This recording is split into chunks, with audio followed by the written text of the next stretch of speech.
Welcome to episode 18 of Scorned by Muses. Earthworks.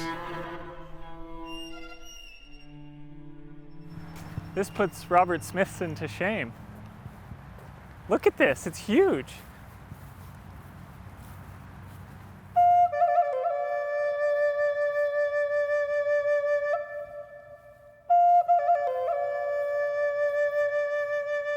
I recently traveled to visit my mother in Ohio. She moved to a new town a few years ago, different from the one where I grew up.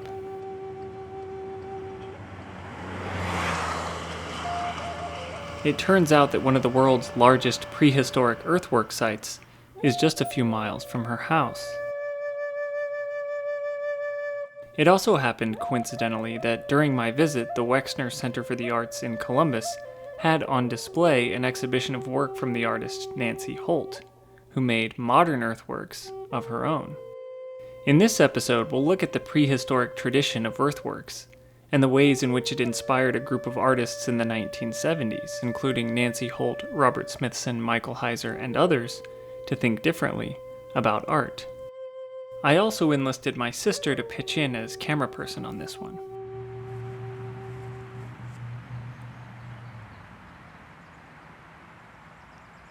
This must have taken them forever. Like just digging this with stone tools or what, I don't know, but this must have taken them forever.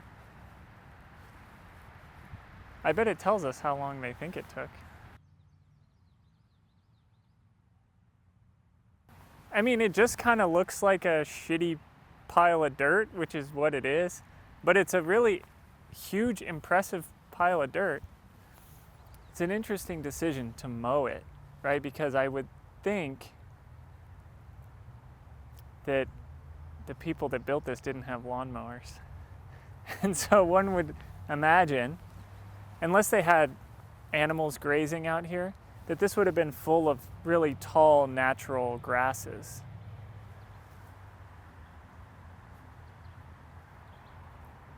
It does kind of give you a sense of awe, though, that these things are like 10,000 years old and were made by human beings like you and me 10,000 years ago. It's pretty awe-inspiring, I gotta say. There's like a spiritual, these things feel like they have spiritual power. Even with contemporary equipment, this would take a long time.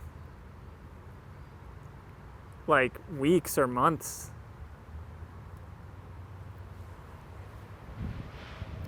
I mean, this probably took like decades. I'm sure there's some informational pamphlets we could find inside. Let's go see what this placard says over here. Instead of listening to me just guessing at how these mounds were built and for what purpose, let's switch modes here. Because I did end up doing a bit of research. I even bought this nifty book from the Visitor Center. The earthworks that we visited, known as the Great Circle, is just one section of a vast complex of mounds that covers an area of over 4.5 square miles, and which took around 300 years for the builders to construct. The Great Circle's wall encompasses 30 acres of land and rises to 16 feet, with an 8-foot ditch which archaeologists believe to have once held water. The purpose of the site largely remains a mystery to archaeologists. But the people who built the site did leave some clues that suggest it was part ceremonial gathering place, part cemetery, and part astronomical observatory, for a civilization dubbed by 19th century scientists as the Hopewell people, who thrived from roughly 100 BC to 500 AD. By the time the European settlers arrived in the region in the late 1700s, the Shawnee and other indigenous populations that the Europeans encountered knew very little about the mound builders, whose society had already collapsed over 1,000 years earlier. We can speculate about their practices and beliefs, but we cannot inhabit the minds of the people who built these structures. Their stories and their beliefs are lost forever. We strain to hear the testimony of the mounds, yet these earthen witnesses remain eternally silent. It was the mysterious silence of sites like these that captured the imagination of a group of artists in New York in the 1960s.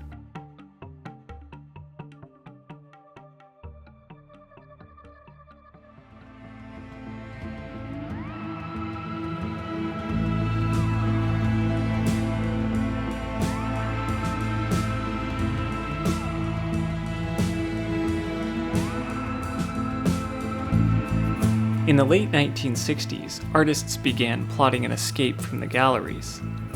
Inspired by the political upheavals of the time, they sought to make work that could transcend art's status as a commodity and become something new.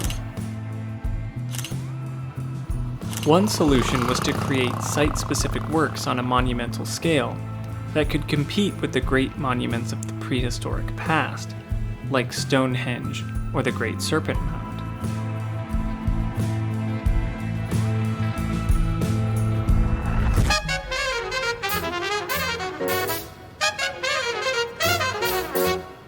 One of the earliest examples of this new direction in art is this piece right here. It's called Time Landscape, and it was conceived by the artist Alan Sandfist in 1965. It may look like not much more than a bunch of greenery in a dense urban landscape, but that's kind of the point. Sandfist planted native trees and plants in this 25-foot by 40-foot plot of land, which he saw as a kind of memorial to the ecological past of the city, which might function in a way that's similar to the way that war memorials honor the lives of fallen soldiers.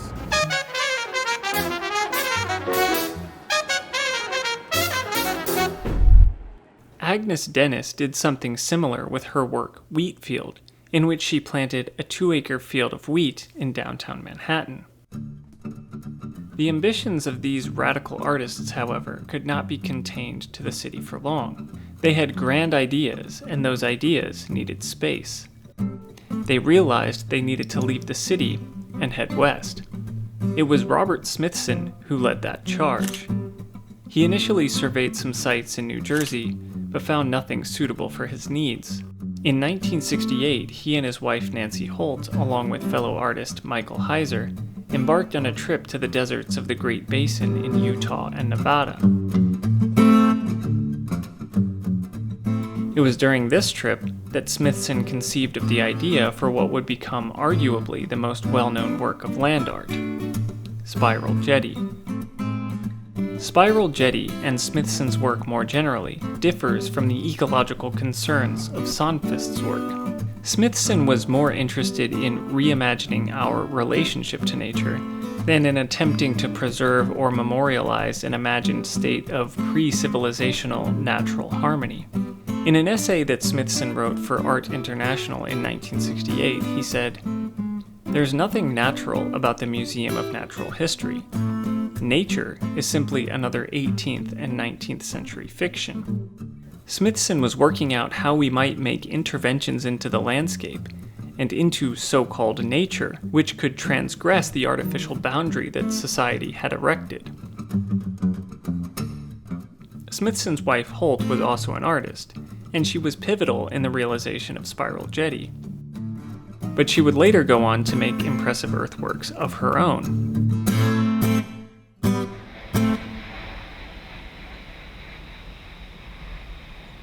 We're here at the Wexner Center for the Arts at The Ohio State University, which is also not very far from where my mother lives.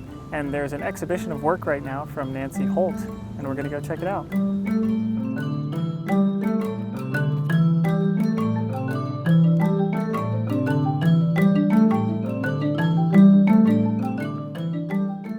Is this air conditioning, or is it art? If you've made it this far into the video and you are not a Patreon supporter yet, then it's time to become one. Please consider donating to us on Patreon. It really, really helps us to be able to make these videos. We would very much appreciate your support. Thank you. So this was in New Jersey. She tried to make her own mounds. I'm actually enjoying this work much more than I thought I would. Look at all these surprises to be found in Ohio. I really like these photographs.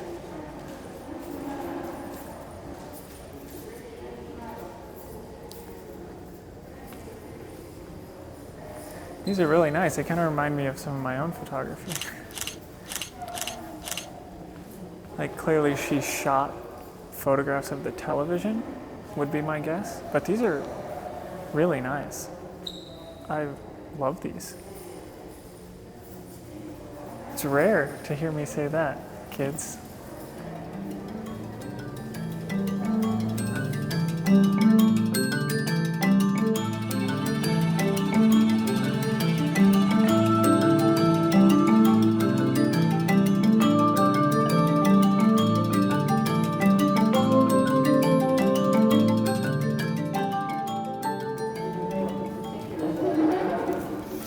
Yeah, I know. I mean, a big thing for her was like focusing a view and like framing the world.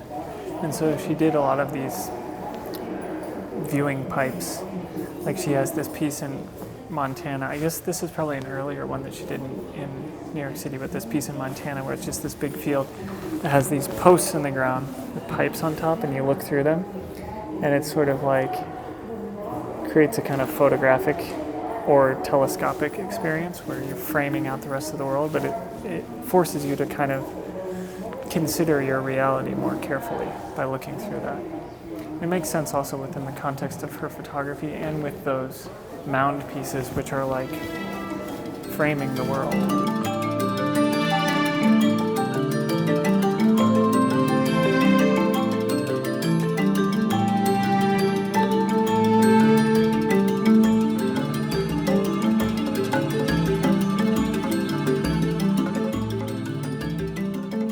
I think this is a pretty effective use of the ready-made. It's funny because maybe like 10 years ago or something, you were seeing a lot of Home Depot art. Just make sure your fingers aren't in the frame. Looks like it might be. I don't know. It wasn't, but Yeah. Like 10 years ago or something, you would see a lot of like Home Depot art. And I guess you could broadly put this in the category of Home Depot art. But this is, I think, a really effective use of the ready-made. Like it really makes you aware of your body, but it's also very calming. It also integrates well with the architecture of the building. I don't know, I'm sure she probably has some kind of additional conceptual layer to this, which relates to the heating and the piping. But I think just formally, as a structure, it works aesthetically. It has like an aesthetic effect on me that I can't quite articulate, and I think for me that's just the hallmark of a good work of art. I was ready to come here and not like this work, but despite my best efforts, I'm having an aesthetic experience. Because it feels like this is easy to do, but it's actually not easy to do. It seems easy, but it's all about proportion and geometry and the relationship to the body and all these kinds of things. I mean, I don't know where this piece was originally installed and how much of the curator's hand is involved in the placement of this, but I think it's effective.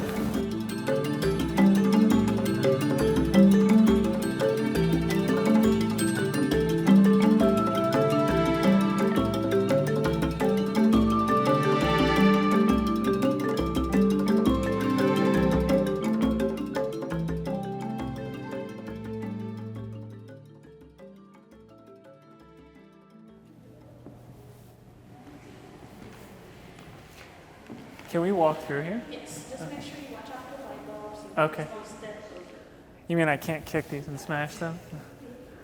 Okay.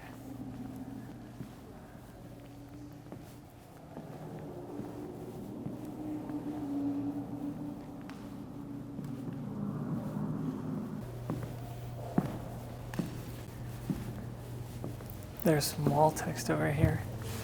And usually I hate reading and talking about the wall text, but I think this one's like really good. It says interacting with Nancy Holt's electrical system, placing yourself in the sculpture. An important part of the experience invites movement within the sculpture. Some paths of travel will be open, while others may be blocked. All are encouraged to explore the installation on your own terms. Notice how you and others find your way, choosing to change paths, whether to stay, leave, or come back. you don't really need the wall text to tell you that, because that is just kind of the intuitive experience of walking through this thing. And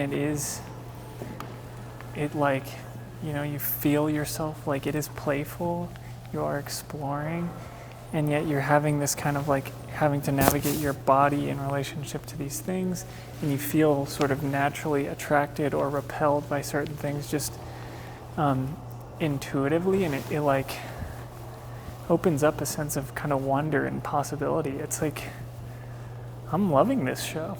I gotta say, this is like is Nancy Holt my new favorite artist? I gotta say, I'm having fun. I'm having fun right now. And even when I first walked up to this one, I was like, I don't think I like it as well as that other piece over there, because it's a little glitzier, it has the lights, it has a kind of, the use of electric light felt like an easy way to draw and catch your attention. And it is, but if these didn't have the light bulbs, I don't think it would have the same kind of playful effect. There's like something, the maybe stupid reference is just like, it feels like a kid on Christmas. It feels magical. It feels like you're a kid, like bopping through like the playground or whatever. This is beautiful. I'm having a real aesthetic experience here, folks. I truly am.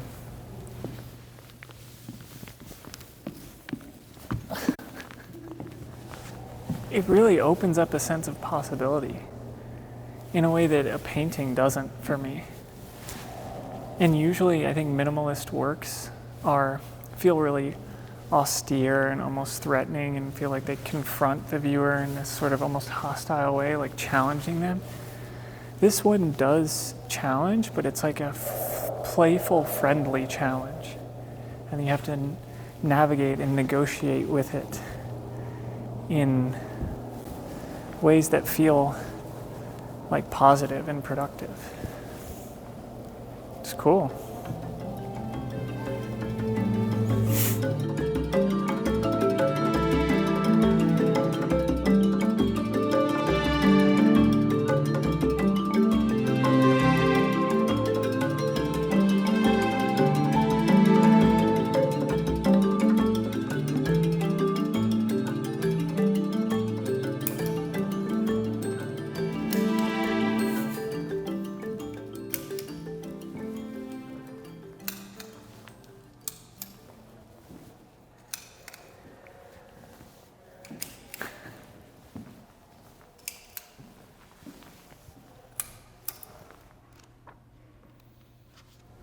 I'm just being proven wrong at every turn here. Usually in museums, when they have these kind of like reading rooms, I find them to be pretty lame and fake, like nobody's gonna actually sit here and read these books. And I'm not, I did, I guess, kind of sit here and read these books. I flipped through a bunch of them and learned a couple of things, but to think that anyone is seriously gonna use this at like a library, I think is pretty optimistic for the museum to think that people are actually going to use the space in that way. But I did find a lot of things for potential future research, so maybe in that sense it was helpful and productive for me.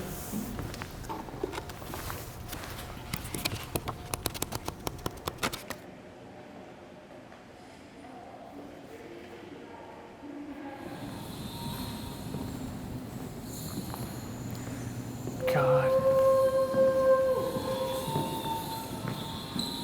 This is my absolute #1 least favorite kind of artwork right here. This kind of like bullshit woke performance.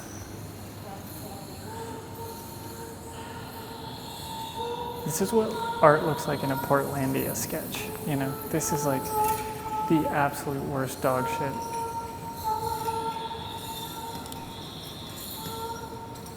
So what are you doing? You just look ridiculous. You're like trying to recall this kind of like traditional thing, but the traditional form of this is so much sicker. Okay, and then what's even worse is this is the real piece right here, is the performance, but then you display the objects from the performance as sculpture in this kind of like minimalist way, and then the curator is like, oh, it's not flashy enough. It's not flashy enough, so we have to throw this like bright green paint on it to make it like edgy. God, this is the absolute fucking worst shit. Look at this. Look at these people. Look how annoying these people look. Like, these are the annoying people who in your art class will try to cancel you. This is a parody of what like a social justice warrior looks like. Shit. I mean, who knows what the fuck this is, but it is bad. And it's so like art. Like, don't these people look like artists? Like, look, like we're artists. We're doing a weird, quirky performance wearing bright neon colors. Aren't we artists? We're artists. You know, these are like the most annoying, like, MFA lamos.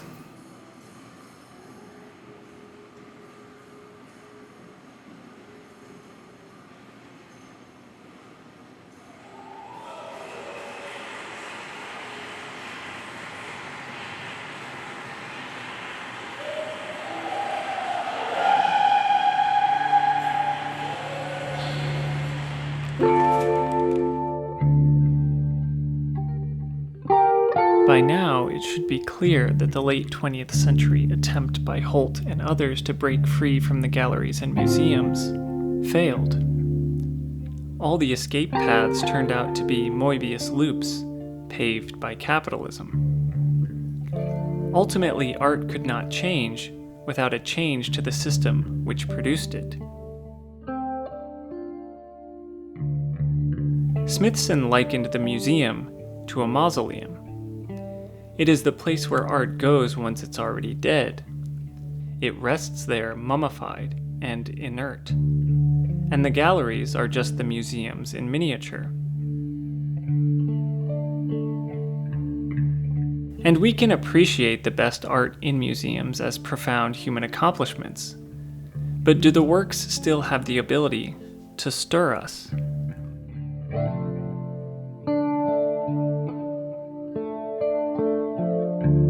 The ancient prehistoric monuments, which had lain silent for millennia, suddenly regained the ability to speak to the artists of the late 20th century. Their hearts were stirred by a lost potential.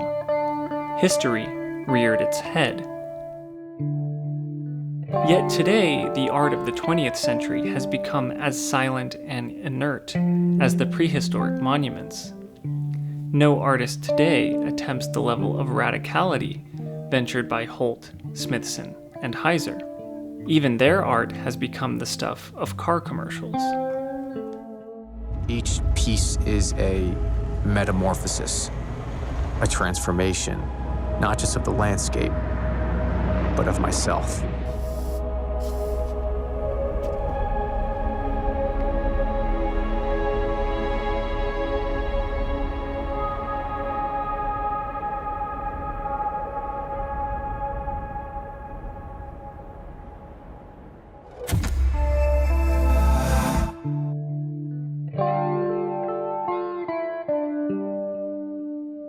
As Benjamin says, the true picture of the past flits by. The past can be seized only as an image which flashes up at an instant when it can be recognized and is never seen again. Why do we preserve works of art in the museum? Why does an organization like UNESCO task itself with safeguarding humanity's cultural artifacts? Of what possible use is this history? What potential does history contain for us? To articulate the past historically does not mean to recognize it the way it really was. It means to seize hold of a memory as it flashes up at a moment of danger.